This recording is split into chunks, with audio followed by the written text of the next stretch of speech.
देशवासियों, जय हिंद, वंदे मातरम। बहुत ही गंभीर विषय है और बहुत ध्यान से सुनने और समझने की जरूरत है। अपने दिमाग में से ऊंच नीच, स्वर्ण, दलित, सारे भेद, जनता party, BJP, Congress, Samajwadi, BSP, ये सब हटा करके सिर्फ मानव बन के इंसान के नजरिए से सुनने की और समझने की जरूरत है। जब देश आजाद हुआ तो पहले 800 बरस इसको मुसलमानों ने लूटा और 200 बरस इसको अंग्रेजों ने लूटा, फ्रेंच ने लूटा, डच ने लूटा और देश की परिस्थितियां बहुत दयनीय हो चुकी थी। उसमें कुछ समाज बहुत ही ज्यादा निर्धन थे, निसंदेह है जिनकी संख्या ज्यादा थी, एवरेज में निर्धन भी वही ज्यादा दिखाई देंगे। पूरा का पूरा समाज ही निर्धन था, कमियां थी, बहुत कम लोग थे जो आर्थिक रूप से सबल थे और सक्षम थे, जिनके कपड़े लंदन से धुल के आते थे और सिगरेट भी लंदन से आती थी, ऐसे कम लोग थे। अब ऐसे में जिन्हें हम बाबा साहब भीमराव अंबेडकर कहते हैं, उन्होंने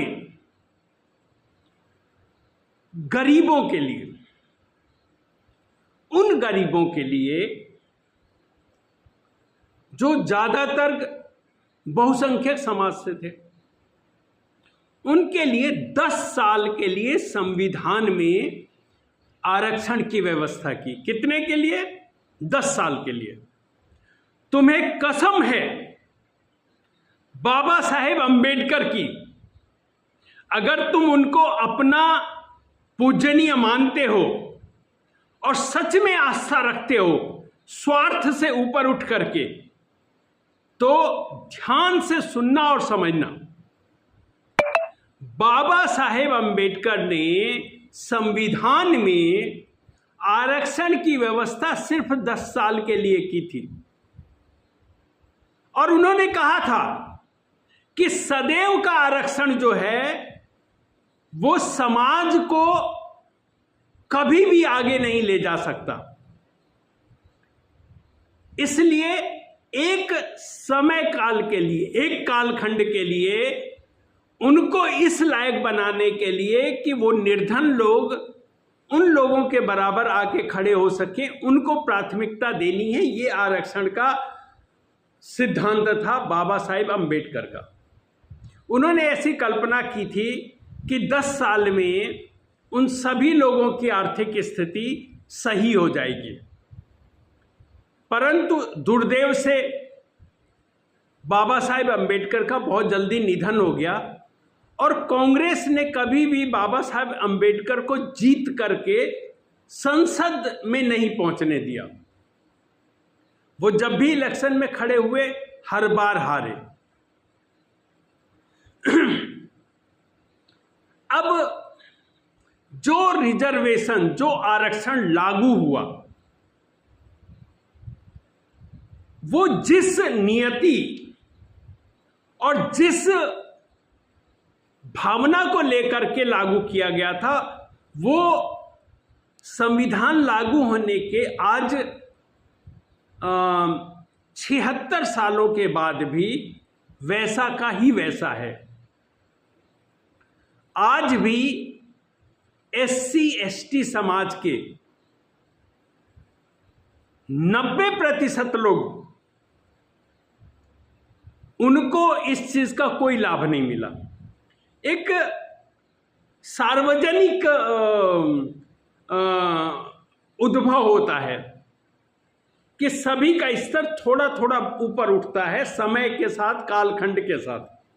तो वो तो ऊपर उठा है, सबका उठा है। आज बहुत कम ऐसा हो रहा होगा कि कोई खाए बगैर मर रहा होगा, लेकिन आज भी बिहार में मूसक समाज है और 1-2 समाज हैं जो कीचड़ में से और वो घोंघा क्या होता है वो निकाल करके खाते हैं, जो खेतों में से चूहे मार करके खाते हैं। क्यों? क्योंकि उनको नहीं आज भी संपन्नता मिली आर्थिक रूप से। आज भी बहुत सारा सपेरा समाज है, महाराष्ट्र में मातंग समाज है, बहुत सारे ऐसे लोग हैं जो पहले बहुत से ऐसे काम करते थे जैसे झाड़ू बना के लाना, जैसे इस टाइप की चीज़ें, वो चूड़ियाँ बेचते थे, ये करते थे। वो समय के साथ जो कल्चर बदला उसमें उन सबका रोजगार खत्म हो गया। उसकी वजह से धर्म परिवर्तन हुआ बहुत ज़्यादा। ये नीति कांग्रेस की थी, जवाहरलाल नेहरू की, क्योंकि वो मन मस्तिष्क से क्रिश्चियन थे, अंग्रेज थे। तो उन्होंने बहुत ज़्यादा प्रचार किया कि ताकि ईसाइयों की संख्या बढ़े। तो जहाँ गरीब होगा, जब खाने को नहीं मिलेगा, पेट नहीं भरेगा, तो कन्वर्सन लालच में होता है। आपको कुछ खाने पीने को दे दिया, आपकी कहीं छोटी मोटी नौकरी लगवा दी, प्राइवेट कुछ पैसे दे दिए और आपको कन्वर्ट कर दिया। सारी व्यवस्थाएं 47 से गलत थी। अब हुआ क्या? SC ST में जो लोग सबल थे, जो सक्षम थे, उन लोगों ने रिजर्वेशन का भरपूर फायदा उठाया। वो नौकरी में लगे, उन्होंने अपने बच्चों को नौकरी में लगाया, उन्होंने उनके बच्चों को नौकरी में लगाया, उन्होंने हर सरकारी योजना का फायदा उठाया।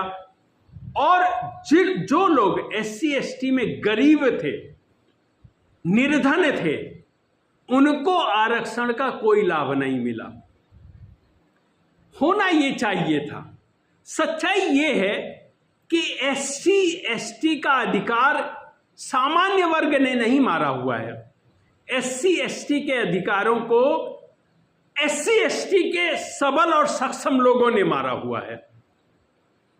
वो नहीं चाहते कि ताकत, पावर, शक्ति उनके हाथों से हटे और उस निर्बल, निर्धन और गरीब SC ST तक पहुंचे। ये भावना अगर नेताओं की होती, ये भावना अगर समाज के SC ST समाज के लीडरों की होती, तो चंद्रशेखर रावण कैमरे के सामने खड़े होकर के किसी अधिकारी से ये नहीं कहता मैं आप पे SC ST एक्ट लगा दूंगा। वो कहता आज मैं मेंबर ऑफ पार्लियामेंट हूं, मैं SC ST नहीं हूं, मुझे SC ST की कोई सुविधाएं नहीं चाहिए। ये सुविधा, ये शक्ति, ये बल उस निर्बल SC ST को मिले जो बेचारा आज भी दबा कुचला और गरीब है। एक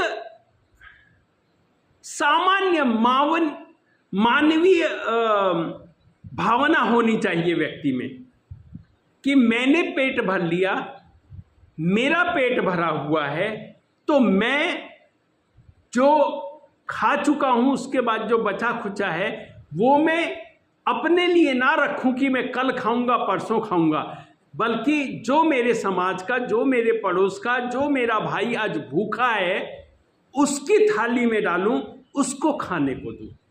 ये होनी चाहिए सामान्य मानवीय भावना। मैं माफी चाहूंगा अपने SC ST समाज के भाइयों से, वो मेरी बात का बुरा ना माने, लेकिन आपके समाज में, आपके सबल भाइयों में, आपके लीडरों में, आपके नेताओं में इस सामान्य मानवीय भावना का अभाव है। आज चिराग पासवान कैमरे पे खड़े होकर के कहते हैं कि आरक्षण पे कोई विवेचना करने की जरूरत नहीं है। क्यों नहीं जरूरत है भाई? अगर उस आरक्षण का सदुपयोग नहीं हो पा रहा है, जिस भावना के साथ उसको लाया गया, अगर उस भावना का सही निर्वहन नहीं हो पा रहा है, तो उस पर समीक्षा क्यों नहीं होनी चाहिए? आप बताओ। जो सबल है वो आरक्षण क्यों प्राप्त करे? क्यों अपने भाइयों का अधिकार खाए? वो उसके अंदर स्वतः ये भावना होनी चाहिए कि मैं आज सक्षम हूं, सबल हूं, अब मुझे ये मक्कारी नहीं करनी चाहिए कि मैं आज भी अपने को दलित, निर्बल, निर्धन बता करके अपने उन एक्चुअल, उस सही रूप से पिछड़े हुए दलित, निर्बल और निर्धन भाई का अधिकार मारूं जिनको इसकी आवश्यकता है। 76 साल, संविधान के लागू होने के 76 साल बाद भी लगातार आरक्षण मिलने के बावजूद भी अगर समाज में आज भी किसी के पास घर नहीं है, खाने को कपड़ा नहीं है, तन ढकने को कपड़ा नहीं है, खाने को भोजन नहीं है, तो ये दुखद है। मैं SC ST होने के नाते नहीं उसका समर्थन कर रहा हूं, मैं मानव होने के नाते, मैं एक मनुष्य होने के नाते उन सभी अपने भाइयों के साथ खड़ा हूं जो आज भी निर्धनता में जी रहे हैं, चाहे वो किसी भी समाज के हैं। मेरे लिए वो सभी दलित हैं, वो सभी गरीब हैं, निर्बल हैं, निर्धन हैं, सताए हुए हैं, जो आज भी भूखे हैं, जिनके बच्चों को शिक्षा नहीं मिल पा रही है, जिनको सामान्य मानवीय जीवन जीने का अधिकार नहीं मिल पा रहा है। मैं उन सबके साथ खड़ा हूं, ये भूल करके कि वो किस धर्म से है, किस जाति से है, किस समाज से है, और उसको अधिकार दिलवाना हर सबल, सक्षम और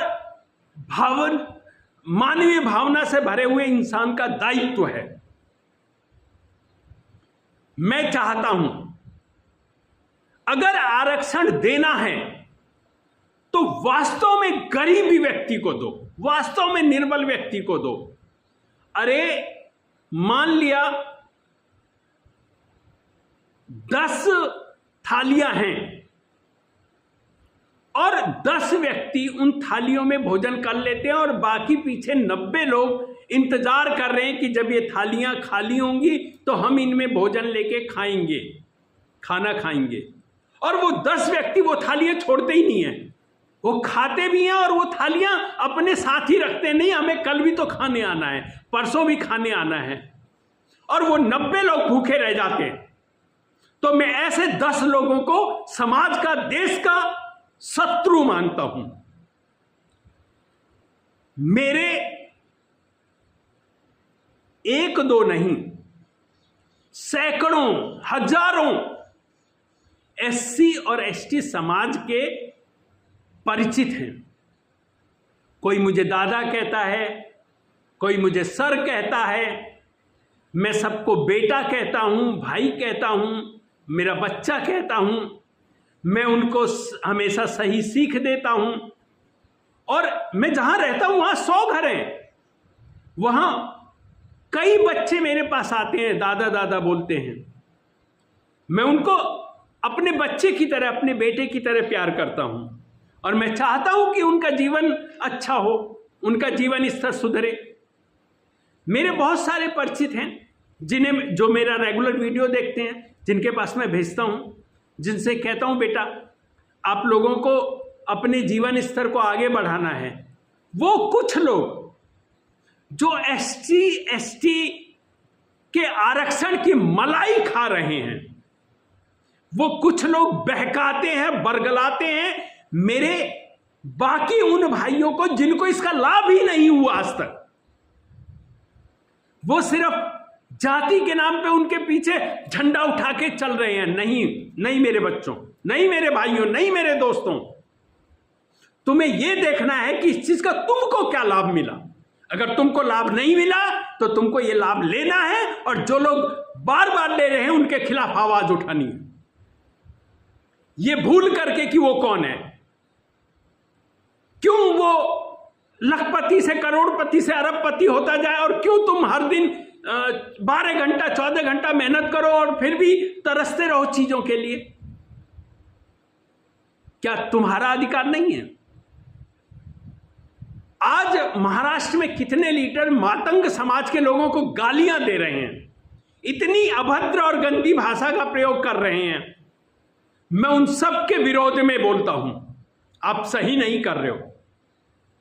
SC ST के लिए जो चीजें आई, अगर आरक्षण बाबा साहब भीमराव अंबेडकर ने संविधान में डाला तो सिर्फ तुम्हारे लिए नहीं डाला, प्रत्येक गरीब व्यक्ति के लिए जो SC ST समाज से आता है उसके लिए आरक्षण की व्यवस्था की गई है और उन सबको मिलना चाहिए। और अगर तुमको मिल चुका है तो तुम साइड हो, पीछे जो खड़ा है उसको आने दो, उसको मौका दो, ये उसका राइट्स बनता है। इस तरीके से तो तुम हजारों वर्ष तक तुम ही आरक्षण का लाभ लेते रहोगे और बेचारे गरीब के गरीब रहेंगे और हमारा भी इस पूरे समाज का अधिकार मारते रहोगे तुम ना। एक बार में सब लोग सामान्य स्थिति में आ जाएं और फिर इस आरक्षण को खत्म कर दो, सब में समान भावना आ जाए, समान परिस्थितियां आ जाएं। पांचों उंगलियां बराबर नहीं हो सकती, लेकिन जीवन जीने के लायक परिस्थिति तक जब सब आ जाएं तब ये भेदभाव वाली परिस्थिति हटनी चाहिए। ये आरक्षण हमारे समाज में वैमनस्य पैदा कर रहा है। इस आरक्षण की वजह से इस देश ने, इस समाज ने बहुत बड़ी कीमत चुकाई है। हमारा सामाजिक सामान्य वो जो समन्वय था वो खत्म हुआ है। इतनी बड़ी कीमत चुकाने के बाद भी अगर SC ST समाज के मेरे भाई, मेरी बहनें, मेरे बहुत सारे बच्चे आज भी भूखे प्यासे और तकलीफ में हैं, तो ये मेरी सीने को छलनी करती है ये परिस्थितियां।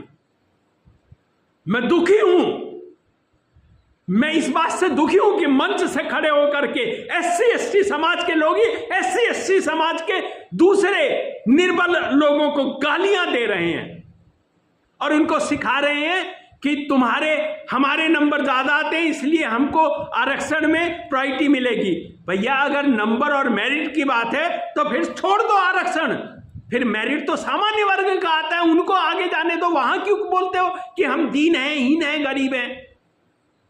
तुम दीनहीन गरीब हो और तुमसे भी ज्यादा जो दीनहीन गरीब है उनका हक मारोगे, तुम खाओगे ना। ये नाइंसाफी अब और नहीं चलेगी।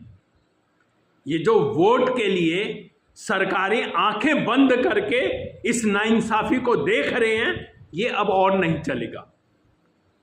लाभ सबको मिले, जो लाभ ले चुके हैं वो छोड़ दें और जिनको लाभ नहीं मिला है अब लाभ उनको मिलना चाहिए। ये समय की मांग है।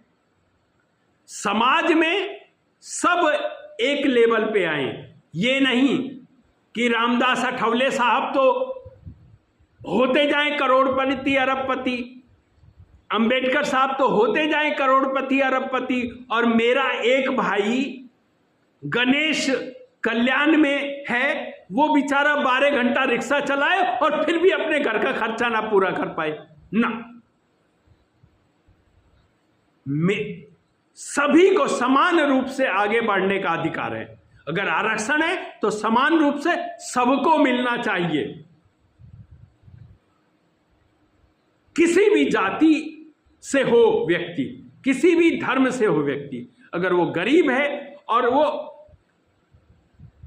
भूखा है, प्यासा है, उसके सर पे छत नहीं है, तो वो दुखद है, उसके लिए मेरी आत्मा रोती है। राजनेताओं ने सिर्फ डिवाइड एंड रूल की राजनीति की है सत्ता में बने रहने के लिए। कुछ 1% लोगों ने पूरे समाज को गुमराह किया हुआ है। हम 99.99% लोग जो हैं, हमें एक दूसरे से कोई दुश्मनी नहीं, कोई शत्रुता नहीं, कोई वैमनस्य नहीं, लेकिन वो जो 0.01% लोग जो हम पे राज कर रहे हैं, वो लोग समाज को इस तरह से विघटित कर रहे हैं, हमारे बीच में शत्रुता और वैमनस्य पैदा कर रहे हैं, ताकि वो अपनी जो है अपना उल्लू सीधा करते रहें, भ्रष्टाचार करते रहें, लाभ उठाते रहें, और हम सब भाई एकजुट होकर के उनका विरोध ना कर पाएं, उनसे सवाल ना कर पाएं, और उनके बच्चे विदेशों में पढ़ते रहें, अय्यासियां करते रहें, वो मजे मारते रहें, हमारा नाम लेकर के संसद में पहुंचते रहें और हम मूर्खों की तरह उनके लिए वोट देते रहें, लाभ वो उठाएं और कष्ट हम पाएं ना। समाज को बदलना होगा, अब हमें जागरूक होना होगा। हम सब भाई एक हैं, हमें गरीब को उसका हक दिलवाना पड़ेगा, चाहे वो किसी भी समाज से हो, किसी भी जाति से हो, किसी भी धर्म से हो। जय हिंद, वंदे मातरम।